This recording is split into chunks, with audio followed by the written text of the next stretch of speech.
welcome to my home. I hope you're all staying safe and well. We're here today to bring you a little bit of joy. Today I'm going to be making a very simple recipe you can make at home during this isolation period. And what are we gonna do? Cook. I'm kind of been using whatever I have in my store cupboards at the moment. Well, I hope you enjoyed that, guys. We're gonna go and eat this now.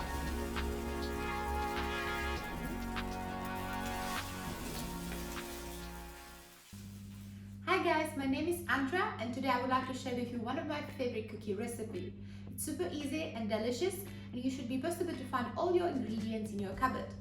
I'll be making peanut butter and chocolate chip banana cookies. They're super delicious and easy and I'm gonna show you how to make them right now. So first thing we're gonna start is our bananas. We need to mash them first. I had some ripe one already at home, but if you have just bought one from the shop, which are usually a bit green or not just ripe enough, the more they ripe, the more sweet the dough will be. And sometimes if I don't have the brown one, what I do, I just put them in a baking dish, sprinkle a bit of sugar on top and put them in the oven just to bake a bit. They will soften and caramelize and they'll be ready to be mashed and they will add the sweetness into the batter. So I'm gonna mash them first, just roughly. It's much easier when they ripe properly. So the bananas also add a bit of moisture in our batter.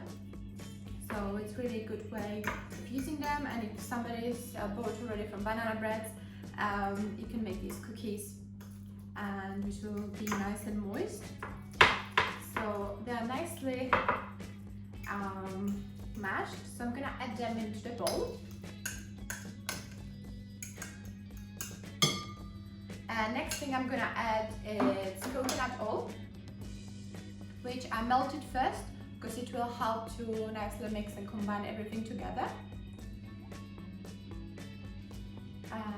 Next thing, it will be peanut butter. I like using peanut butter.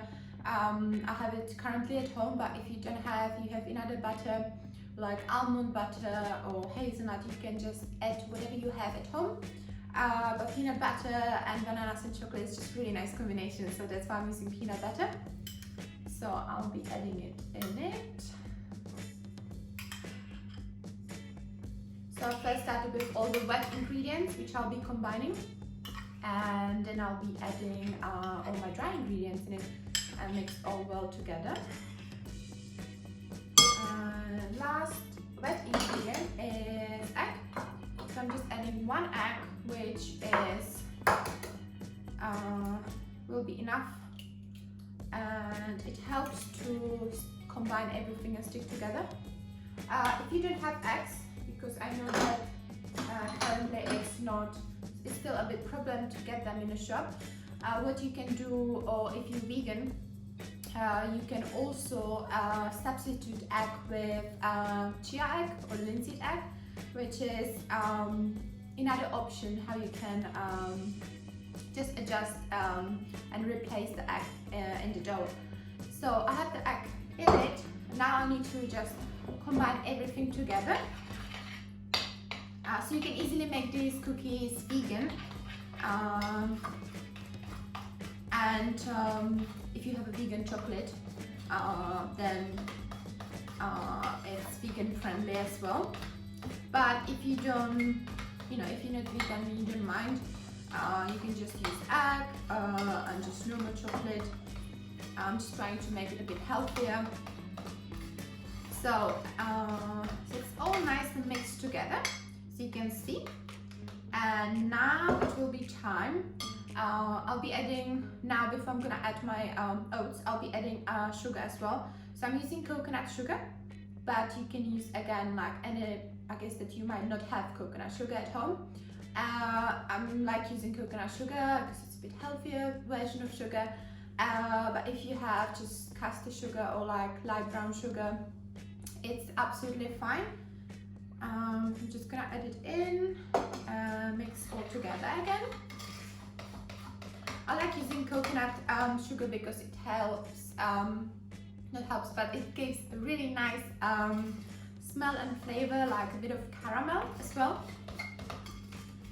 And it will also add a bit of color because coconut sugar, it has nice and golden color, so it will color your dough a bit.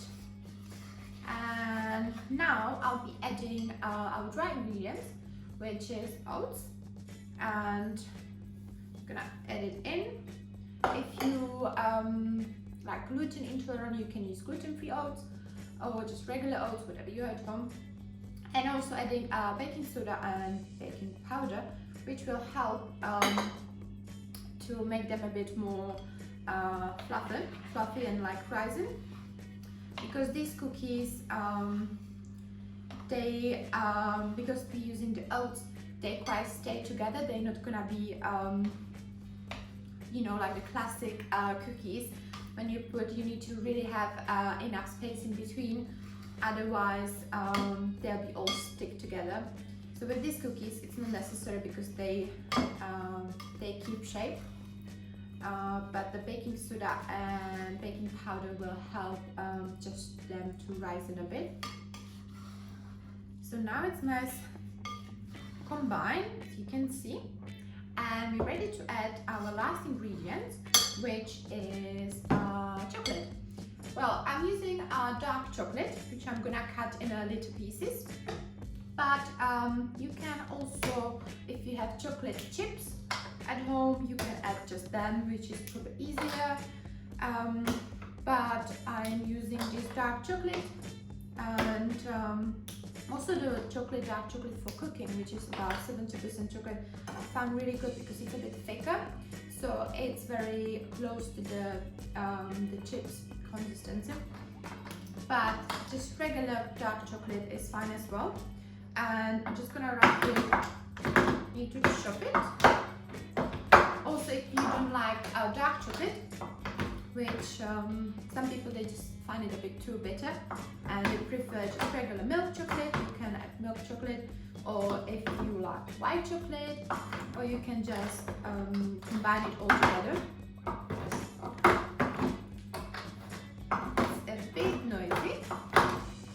I'm just trying to make a few nice pieces, like kind of same size as the chocolate chip cookies, chocolate chips, and I'm just gonna cut it roughly. It's all done now. And you can also make a mixture, so if you want like milk chocolate with white, dark and white, it's absolutely up to you. Whatever you at home and works for you. This is just a bit healthier version. I'm just gonna edit everything in. And now I just need to again combine all together. And it's really ready to put on our baking sheet and bake in an oven. So I already heated my oven for 160 degrees. And so it'll be, once I just put them in a tray, it'll be straight away ready to put in an oven.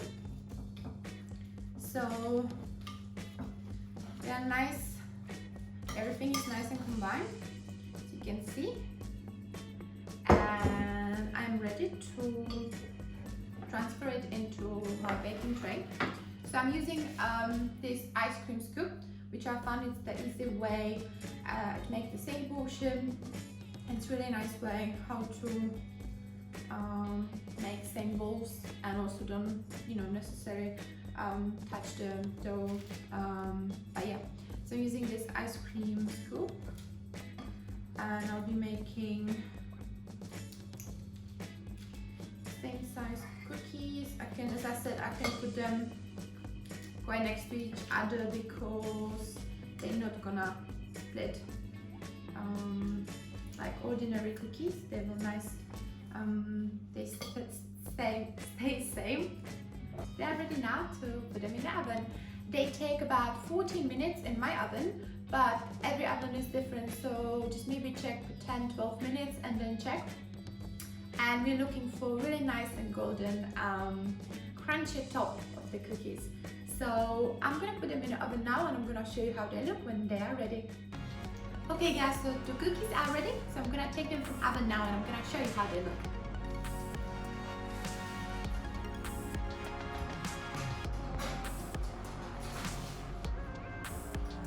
Ooh, look at them, they look amazing. They are super crunchy and golden from the top and they smell absolutely delicious. The chocolate, peanut butter and banana is just amazing combination. So I'm gonna leave them to cool down before I'm gonna serve them, and you can enjoy them with a cup of coffee, tea or hot chocolate, whatever you like. I hope you enjoyed this recipe. It was with me, Andrea, for Planet Eat, and I hope to see you soon. Bye for now.